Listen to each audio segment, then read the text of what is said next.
आज मु आपको देखी फ्रेश साग धनिया केमती बहुत दिन तक फ्रिज रे फ्रेश रही पारिबो आमे नेचुरली केमती से गुडा को स्टोर करके रखी पारिबा न्यूज पेपर आ प्लास्टिक एयरटाइट डब्बा भितर। आज मु आनीची मेथी साग पालंग साग एटा होची लाल कोसला साग आउ एटा धनिया पत्र एठी अछि कंचा लंका भेरसुंगा पत्र मु इथरे एमती स्टोर करके ऑलरेडी रखीची पेपर रे। मेथी सागटा मु देखौची आपनकु तार सब चेर काटिकी केवल साग को किछि पानी देबेनी सुखा करके गोटे प्लास्टिक डब्बा ता भितरे न्यूज पेपर एमती रखिबे आ साग को ता भितरे चेर काटिकी पुरे देबे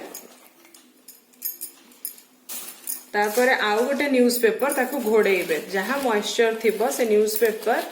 टाणिकी नहीं जिवो आउ सेटा को एयर टाइट डब्बा रे एमती क्लोज करके रखिबे। सेमती मु बाकी साग गुडा और धनिया पत्र गुडा को मध्य ए डब्बा मान करे स्टोर करके रखिबे। चेरो काटी देले कोन हबो ना सागटा बेसी जल्दी पचिबो नाही। एटा होची तार बंधा हेथिबा दौड़ी ताको काटी देली एबे ए चेर गुडा को काटिकी